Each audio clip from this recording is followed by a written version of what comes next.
Picture this. A freight broker pulls up a carrier's DOT and associated record, sees that he's got a clean slate. They then book the load. The driver later shows up. Behind the scenes, everything at the shipper's the same old, same old. They show up with the numbers the broker previously looked up on the equipment. The company looks legit. They load, and so it goes. Here's what you think is happening. The company is based out of Chicago, has no violations, and leaves with the freight. Everybody behind the scenes thinks everything is a okay. What you don't know is that people have figured out a system to beat the odds and the detection. This is called chameleon carriers. They don't teach us this in school. They don't teach us this on the tests, but this practice is illegal. When I started trucking, I went with one of the Chicago companies. I'm not going to name the company.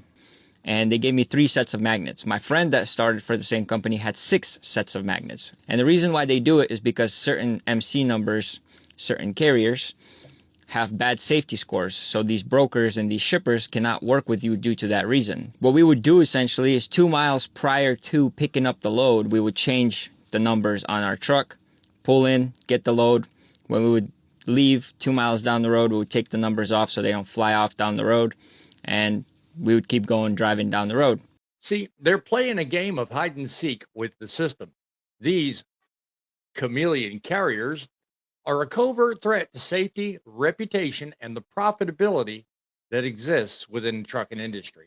And as someone who's logged decades on the road running your own rig, I'll tell you, we can't ignore this any longer.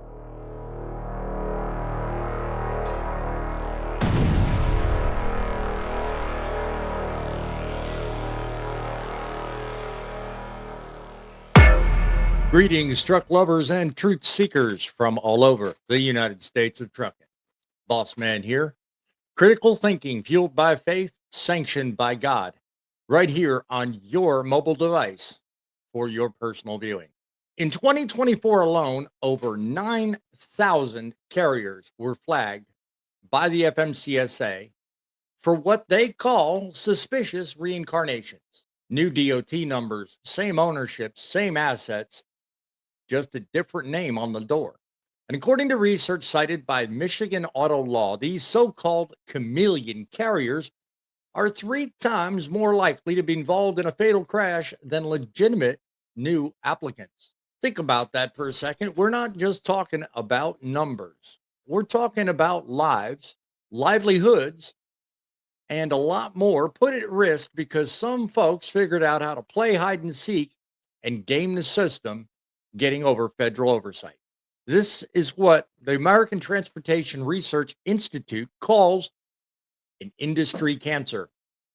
Their 2025 review estimates that $3.5 billion a year are lost to insurance fraud, unpaid claims, and broken trust across the freight network.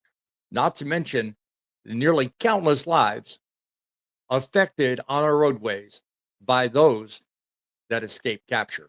That's one of the reasons why this new interim final rule from the Department of Transportation, love it or hate it, just might be the chemotherapy that we've been waiting for.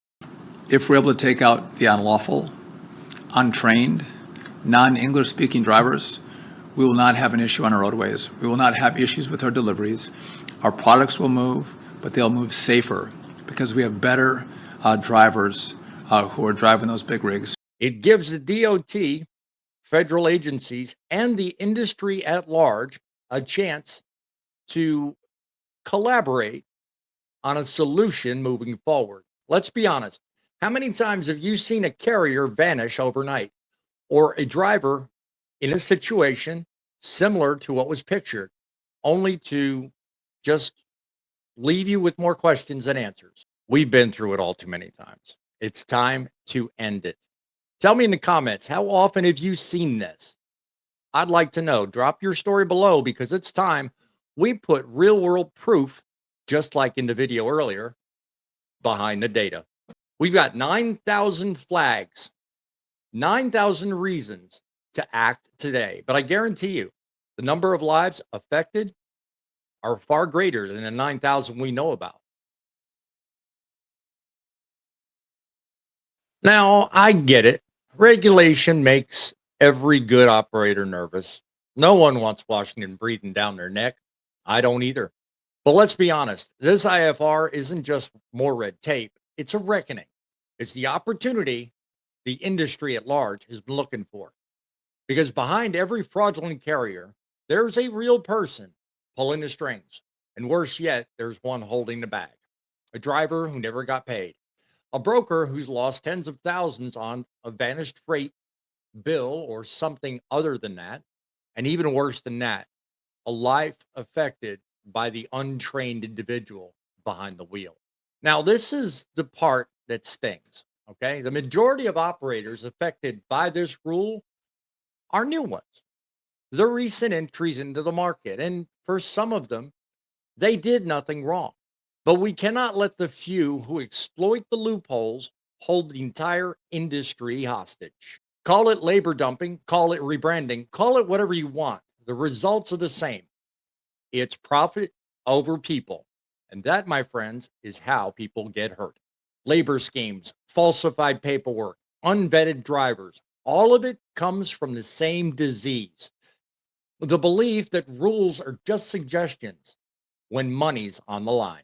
And folks, that disease has spread farther than most of you realize. So, what if we lose a few shady operators along the way? That's not a loss, that's a cleansing. I get it. There are a few legitimately equal individuals that have trained and right to be in the industry. I'll support fighting for those individuals, but the majority that I referred to in this video don't need to be here. The American trucking markets do not need labor dumping. So let me ask you, would you trade a few short term headaches for a future where every carrier in America plays fair? Tell me below. I want to hear from you. It's high time the American trucker returns as the majority. The answers, my friends, are already in the data. The data buried right inside of the FMCSA's very own database. But the dots just haven't been connected. If this new interim final rule that Sean Duffy's put in place forces people to stop and look, it forces them to take those systems and finally talk to one another correctly and fix the problem we've let fester for the last decade. VIN numbers, addresses, EINs, phone numbers, safety records, insurance filings. Right now, we're staring at a chance of a lifetime because connecting the data isn't just bureaucracy at work. It's the reset button the industry's been looking for. People like me and Bonehead Truckers, the American Trucking United, and others in the trucking industry have been talking at large about this very thing for a long time. 9,000 carriers flagged already for suspicious activity. Companies with chameleon fingerprints, 3 times more likely to end in a fatal crash, and 3.5 billion annually is the cost of the fraud to the American trucking industry. This IFR is sorely misunderstood. People in trucking today think it's about control. I think it's common sense. Let me know in the comments below if you disagree, but I think cross checking registrations, insurance, safety data, and ownership information keeps bad carriers from rebirthing and becoming the chameleon conundrum we currently have. Picture this: one single unified system controlling everything rather than the multitudes of different requirements everyone has to meet, none of them cross checking each other. Less confusion, one code, one road, as I've said many times before. The future of trucking belongs to those who've lived it, not those who figured out how to manipulate it. And it's time that the regulators start listening to you and me in the trenches, doing the job holding this economy together. So, for me to you, keep up the pressure. Keep letting them know we're out here. The longer we stay silent, the easier it is to lose the industry. Keep up the pressure because if we stay loud, loyal, and honest, we will make trucking great again. If you believe in this message and you think you have something to add, go down below, become a subscriber, and send us an email. That's truckinnews@outlook.com. That's truckinnews@outlook.com. We'll look for your email while you are out there looking for the next headline. Till then, this is BossMan reminding you it's the trucks that make the delivery, but it's you that make the difference. Till then, keep it real and keep it rolling.